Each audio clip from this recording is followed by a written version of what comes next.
নিমাই তোর কৃষ্ণ চরণে মতি হোক।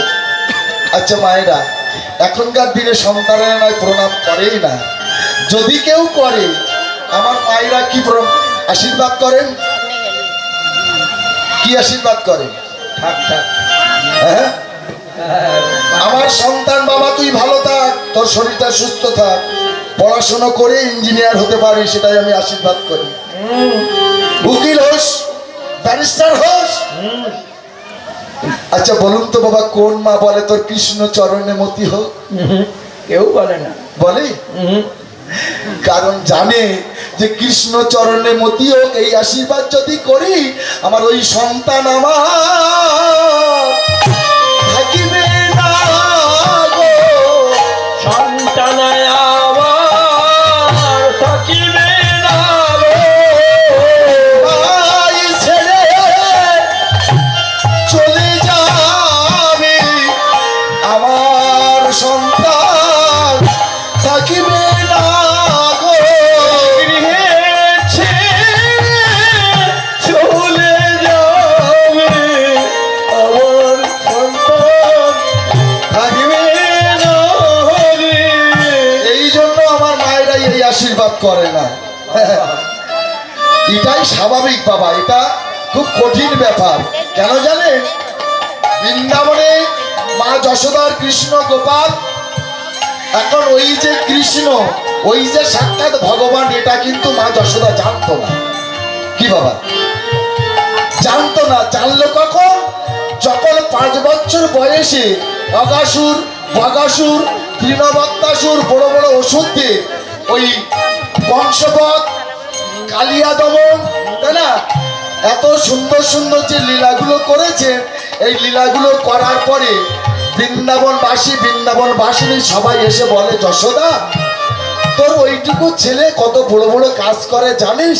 ও কিন্তু আসলে মানুষ নয়, ও একজন ভগবান। এই যখন বলতো যশোদা তাদের উপর রেগে যেত। চুপ কর। মা যশোদা জানতো ও যদি ভগবান হয় তো আমার হয়ে থাকবে না, ওই ভগবান তখন সবার হয়ে যাবে। তাই গৌর প্রেমানন্দ, ও যদি আমার সন্তান হয়ে থাকে তাহলে আমার হয়ে থাকবে, আমার কাছে থাকবে। আর যদি ভগবান হয়, ও তো একজনের না, ও সবার হয়ে যাবে, আমি তখন তাকে পাবো না। এই জন্য বিশ্বাস করতো না। এটা মায়েদের স্বভাব।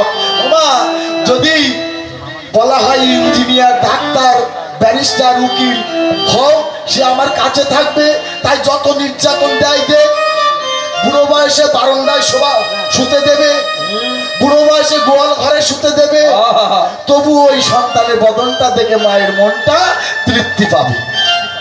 এই জন্য কেউ বলে না যে কৃষ্ণ ভক্ত হোক। কৃষ্ণ ভক্ত হলে কি হবে?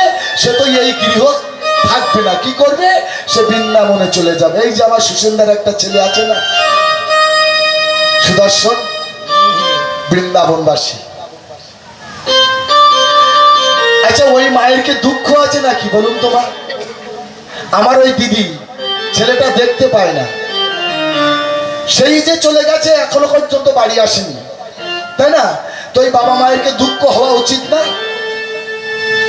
এতে দুঃখ হয় না, এতে গর্ব হয়। কি আমার ছেলে সে বৃন্দাবনবাসী, আমার ছেলে সে ধর্মের কাজ করছে, আমার ছেলে সনাতন ধর্মের কাজ করছে, আমার ছেলে সনাতন ধর্মের উন্নতির কাজ করছে।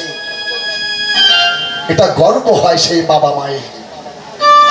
বাবা, সনাতন ধর্মের প্রচারক যদি 1 2 না থাকে, আমাদের সনাতন ধর্মটা বাঁচবে কি করে? আমাদের কথা বলছে, এই গান শেষ হয়ে যাবে, সুসেন্দা কিছু টাকা দেবে, বাড়ি চলে যাবে, এটা আমাদের ব্যবসা। কি হবে? কিচ্ছু হবে না। নাম শোনো, লীলারস আস্বাদন করো, সেটাকে হৃদয়ে ধরে রাখো, ধরে সেটা কাজ করো। কাজ করলে কি হবে? উন্নতি হবে। কাজ না করলে উন্নতি হবে না, তাই না বাবা? গৌর হরি তদ্রূপ জনমানবকে শিক্ষা দিলে, তোমরা একবার মাকে অন্তত স্নেহ করো, ভালোবাসো, তাকে একটা প্রণাম করো। প্রণাম করে আশীর্বাদ করলেন। মায়ের মুখের দিকে তাকিয়ে দেখে যে সোনার নিমাই ধুলাই ধূসরিত হয়ে গেছে। ধুলা দূষিত হয়ে গেছে। ওই যে নবদ্বীপের মাঝে ভক্তগণ সঙ্গে নিয়ে খেলা খেলছে, খেলা খেলতে খেলতে নবদ্বীপের ধুলা মেঘে নিমাইয়ের যে সোনার অঙ্গটা ধুলাই ধূসরিত অঙ্গ। আসতে দাদা বলছে ধুলাই ও ধূসর অঙ্গ কত কত ভাস। গৌর হরির অঙ্গের বরণটা কেমন মা? আবার গৌর হরিকে দেখেছো তো তোমরা? দেখনি? কেউ দেখনি এখানে? আচ্ছা কে দেখেছেন একবার হাত উঁচু করবেন। গৌর হরিকে দেখেছেন কেউ? ওই যে হ্যাঁ এই যে দাদা বলেছে, ওই যে একজন মা বলেছে, আর কেউ দেখেননি? কি সর্বনাশ! ওনার নয়ন নেই তো দেখবে কি করে? কেন আমাদের বাড়িতে নেই? প্রত্যেকের বাড়িতে তো আমার গৌর হরির ছবি আছে, নেই?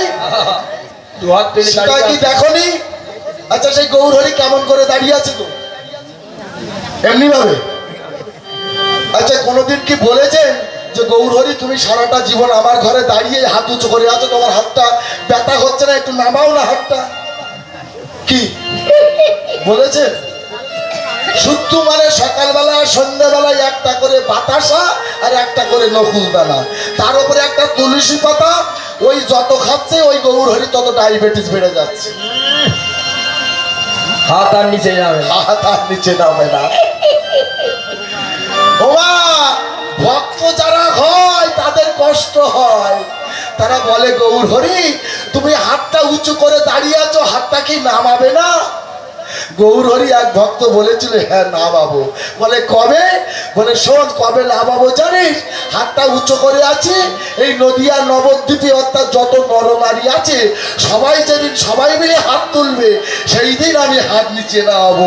বলুন তাই গৌর প্রেমানন্দ। তাই ধুলাই ধূসরিত অঙ্গ কত কত ভাস।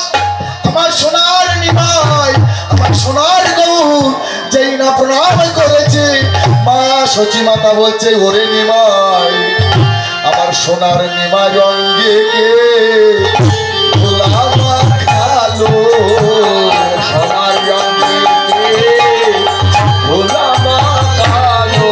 এমন সোনার অঙ্গে ধুলা কে মাখালো। সঙ্গে ছিল নরহরি, নরহরিকে ডেকে বলছে ও নরহরি শোনো, সকালবেলা তোর হাতে তুলে দিয়েছিলাম আমার নিমাইকে, বলেছিলাম যেমন নিমাই নিয়ে যাচ্ছিস তেমন নিমাই আবার ফিরিয়ে দিবি, কিন্তু একবার চেয়ে দেখ নরহরি আমার সোনার নিমাই কেমন ধুলায় ধূসরিত হয়েছে। হ্যাঁ এই ধুলাটা কে মাখালো? নরহরি বলছে ওমা আমরা ধুলা মাখাইনি মা, ধুলা মাথায় নিয়ে মা। বলে আমরা ধুলা মাখাইনি মা। ধুলা মাথায় নিয়ে মা।